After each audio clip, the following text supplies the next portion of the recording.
Hi everyone, and welcome to my channel.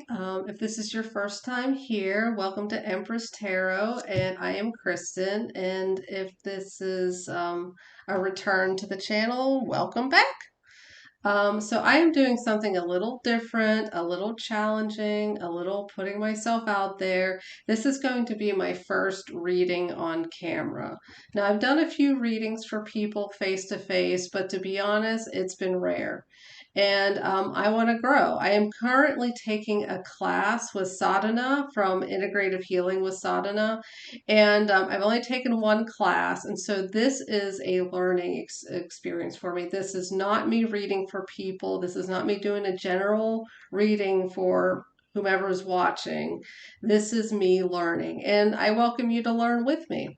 So I'm so used to reading things strictly by the definitions of the cards that I tend to lose the intuitiveness of reading the cards as they are seen and not how they are defined previously.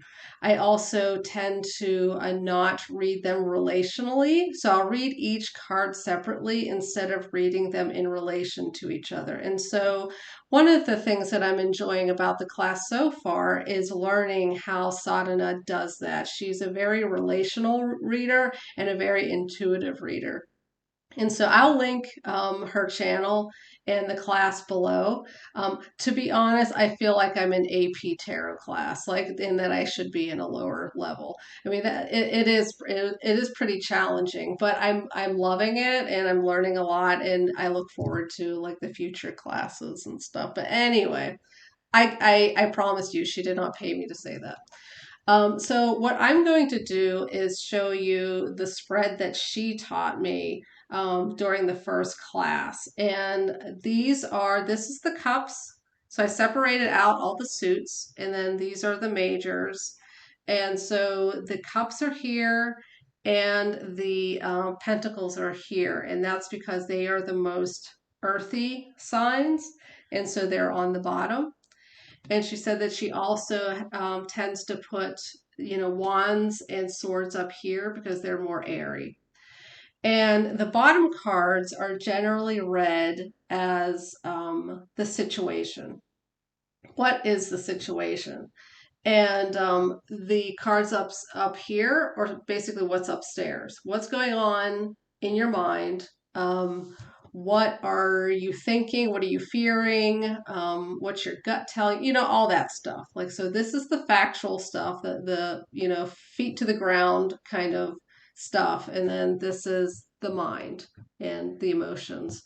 Um, but to be honest, when I did this reading the other day for the first time, when I was basically doing it as homework, it started to flow. It started to flow into each other. So I won't necessarily strictly stick to situation and emotions and querent. I'm going to be all over the place. For good or for ill. But one of the things that, like I said, it's very relational. So you could see the cards, how these relate to each other, how they relate across, and looking for patterns, images, objects, colors, and sort of just talking aloud. She recommended to talk everything aloud, and which I don't do. Everything is sort of processed in my mind and then I type it out. And I usually just read for myself. So yeah, welcome for the ride. I can't guarantee that I'm going to do a very good reading. This is me going to muddle through, and I'm going to post it whether it's good or not, just to show you, what it's like to try to do it differently and maybe even not do it well and be okay with that and not judge yourself so much because I am very good at that. Okay, so I selected and I shuffled the cards beforehand, but I did not look at them. So this is going to be on the fly, and so bear with me. So the question I picked was, what should I focus on in my life right now? Say the querent is saying, I'm all over the place. I don't know where I'm going. I don't know what to do. I don't know what my passion is. And like my life is just really scattered. And I have a lot of different things I could be doing, but I don't know what I should focus on right now. Can you please help me? So let's flip over the cards. Okay, so we got the Lovers.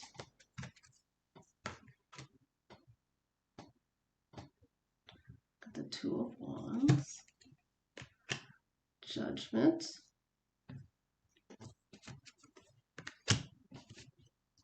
Seven of Pentacles. And the Four of Cups. So I think what I would ask the querent, sorry, are they in a relationship? No, I'm not in a relationship.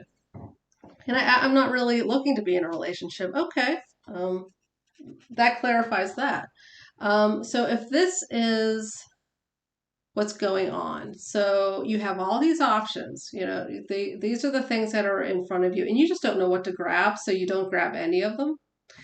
And we see over here, it's a similar thing. You're staring at all these options and you just don't know what to do about it. You're patiently or impatiently trying to figure out what to do.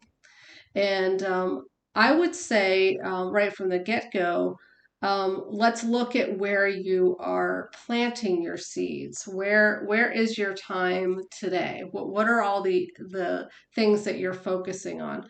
Well, I'm trying to, I was thinking of starting a side business, but I'm really into my spirituality right now, and so I don't know if I should get involved at church or at, in the pagan grove um, I'm not really sure. And I have to take care of my house, and I have all these different interests. Like I'm interested in music and so I'm just so scattered that I just end up scrolling on the internet.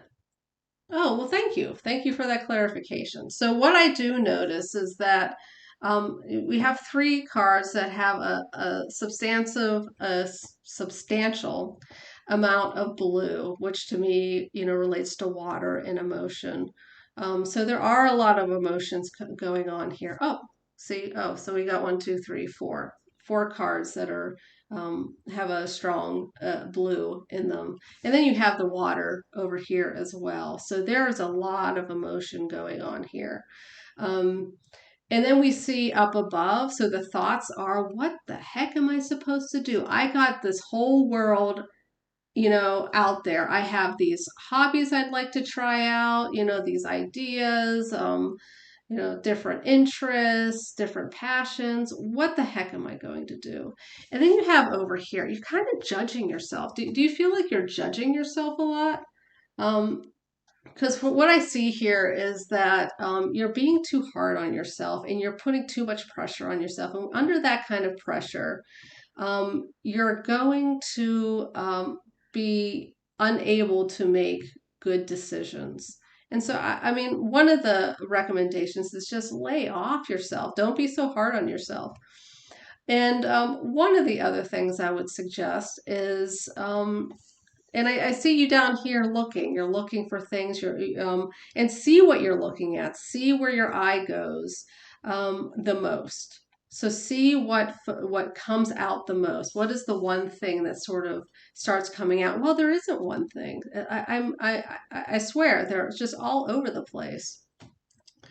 Well, let's see. Let me look in the cards. So the Lovers isn't just about love. I mean, it could be about passion, it could be about love, but it's also about choice. So this picture is specifically showing Adam and Eve in the Garden of Eden. And basically they have a choice.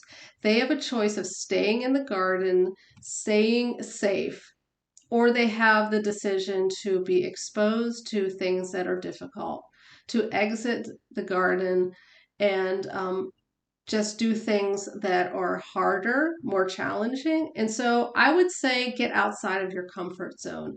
Pick the thing that will challenge you, make you grow. And so I see, so we have yellow and yellow and yellow as well. And he's wearing yellow.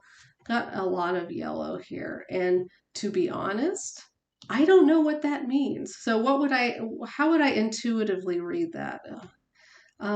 Happiness, go towards your joy. What will flick your switch? What will get you excited? Think about when you were young. You see a child here. What did you love as a child? What got you excited? What set your imagination ablaze? Do you have an interest in traveling, or do you have an interest in learning about other cultures? Um, do you have an interest in gardening? Well, yeah, like I do have an interest in gardening, and like I've never done it. But and then I do like learning about other cultures. I've never traveled anywhere. I mean, I could, but I just haven't, put in the effort or saving the money to do it. And yeah, have you thought about learning a musical instrument? So I'm reading these literally. Right now, I'm reading these literally. Yeah, well, I used to. I used to play piano. I have a piano, but I don't play it. So the sense I'm getting here is that you are actually given a lot, but you're not acting on it. You're sort of just stuck. And like now, are you on the internet a lot? Like, are you on social media a lot? Well, yeah, yeah. There's so many things I have interest in, but I just end up, surfing on the internet and just on Facebook, just flipping, flipping, flipping. Um, well, I think that that might be part of the blockage that you're dealing with. You are spending so much time looking down, that's the situation, that you're not looking out. And so I would suggest you unplugging from the social media, the scrolling, the memes, and look outside yourself for what would fulfill you.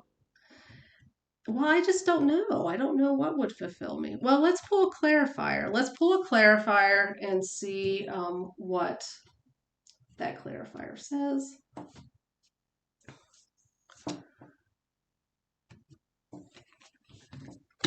The magician. Let's see, let's see, let's see.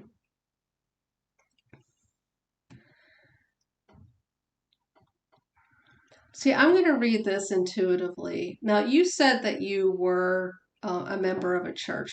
Can you tell me a little bit about that? Yeah, like I belong to a church. It's a great church. They got a lot of different things going on. They have reading clubs. They have volunteer things where you could, work at homeless shelters, and they have, discussion groups and, things that you could do after service, like just serving or manning tables for the different activities or at the bookstore and whatnot. Um, well, the magician card to me, it's intuitively I'm getting the hint that there is a spiritual component to what you need to do. And you have the power to do it. Like, don't think that this is overwhelming. You have the power to unplug and to choose what you want to do, to look beyond yourself and to look to what your passions are, what you're looking to, and really, really tune into it. Let yourself be uncomfortable. Choose something that will challenge you. Any of the ones that sound really safe, and something that you've done before. I suggest not going that way. I suggest that you try something different, something challenging. You said that you were interested in gardening, and that you also have an interest in getting involved in church. I'm going to say start with two things, just two things. Don't go to the other ones. Forget about the other ones. Just put them aside, and maybe you can come back to them later. But the recommendation that I say is get involved at church and start a garden, just a little garden, and see where it goes. Like that's a very challenging thing. And so you could start small, but it's still a challenge. I've tried it, and I can't make anything grow. But the fact that you have an interest in it just speaks to me that you would really enjoy it, that you would get something out of it as long as you accept the challenge, as long as you make the choice to step out of the garden, the Garden of Eden, and step into your garden. And as far as the church goes, now, do they have anything with mission work? Because I see up here him looking out at the world. Yeah, they have a mission in I don't know, the Dominican Republic. They have a mission there. Now, what do they do? Do they like fundraise for the mission? Yeah, they do. They sell clothing. They have a little shop. Well, I suggest that you look into the mission work. Now, is that something that interests you? Well, kind of. I actually have thought about, what can I do to sort of better the world, and the mission is, they're helping them build schools and water sources and economic development, things like that. And so you would want to sort of bring that teachings. So is it a Christian church? Yes, it is. It's a Christian church. Well, I'd say that we have all the tools here, and that we have the tools here that are ready for you to use, so that you can be of service. And if we see this as Jesus, we can read that as Jesus, and he says, as above, so below. So he teaches the gospel message, the Sermon on the Mount. And it says to clothe the naked and feed the hungry, visit the imprisoned, and whatnot. So would that be something that you would be interested in? Yeah, I think so. I think that that would be good for me. And keep in mind that it can really change a person to sort of get involved with a group, make connections, make relational connections, like to find passion, to really dig into something. You really need to be connected to other people with the same passions as you. Once you get, wedged into, I mean, that's a negative term. Once you get connected into a group of people of like minds who are, in service to the same goal, that has a powerful way of motivating us, of focusing our attention. So that's the reading I'm doing. Let me see. Okay, before I end it, let me see if there's anything else connected, because I'm wondering. Ding, ding, ding, ding, ding. Well, I mean, I see the two angels here. I'm not sure what to do about that. Maybe someone below could give a suggestion. Um, so this was originally the querent. So the querent needs to make a choice and is overseen by this angel. And then the judgment is being overseen by this angel. And so I guess that we could just incorporate that back into their Christian faith. And so I guess we could pick a shadow card. Now, some people don't like giving warnings. They think that sort of, negatively affects the reading, but I don't. I think it's good to keep your eyes open.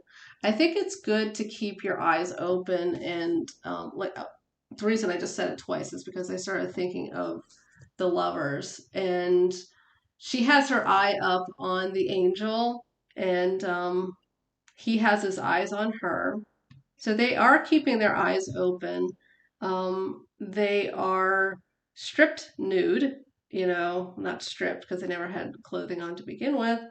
And they are open to new experiences. They are, and I completely forget where I was going with that. Um, See, that's how my mind is. It's like squirrel. Anyway, I don't know where I was going with that, but oh, the shadow. I think people need to have their eyes open to the truth. So in the Garden of Eden, I'm not Christian, by the way. But I have a master's in theology, and so that has informed my reading of this specific deck in particular because of all the Christian iconography. So it was a choice that Eve made to seek wisdom, even though she knew that it would cause suffering. Um, and I think it's important in a reading to keep your eyes open, to see yourself, to not be all light and love and, chocolate chip cookies, though chocolate chip cookies are, amazing. But we need to challenge ourselves to grow. Like us as readers, like if we're reading, we're not there to hold their hand. We're not there to say, oh, they're there. Everything's great. You're great. You're perfect. You don't listen to anyone. You have no growth that you need, which I mean, I just don't think it's fair. I don't think that's fair to the person you're reading for.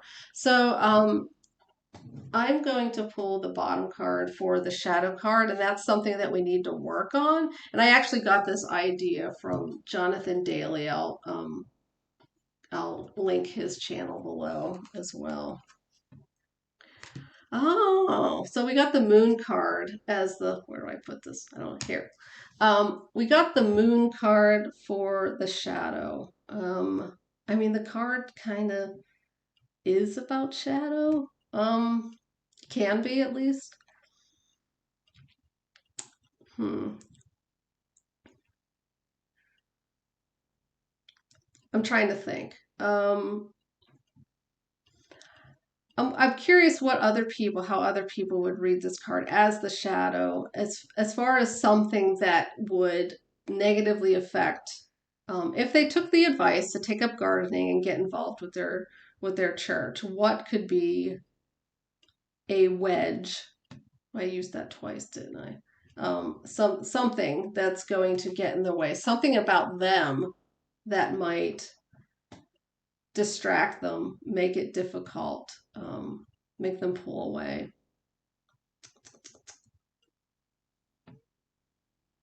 I actually don't know. I'm not sure how I would read this.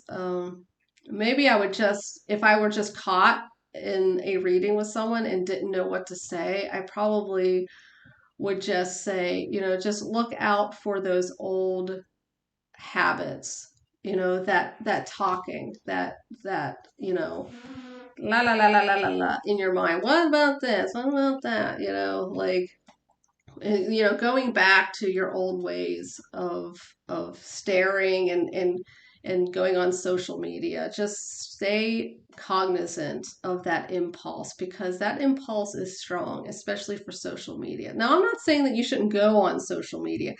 I'm saying you shouldn't use it as a crutch. You should not replace true, rich human contact, human relationships, really being of service, since that is what you want to do. Getting in touch with your spiritual side, and if your religion is important to you, to really put into practice what that you believe in. So yeah, that's what I would do. I think I did what Sadhana taught me. I'm sure I missed things. She taught a couple different things, and just a lot of different nuances that I'm sure I missed. But yeah, that is a reading based on what I think she taught me. So if I hope you enjoyed this reading, but I am learning. So if there's anything that you see in these cards that I missed, please put them below. I hope you learned something in it. I hope it got your creative juices flowing. And maybe you'll find something in the cards that I just missed. So thank you if you've made it to the end. And I hope you have a good day. Peace.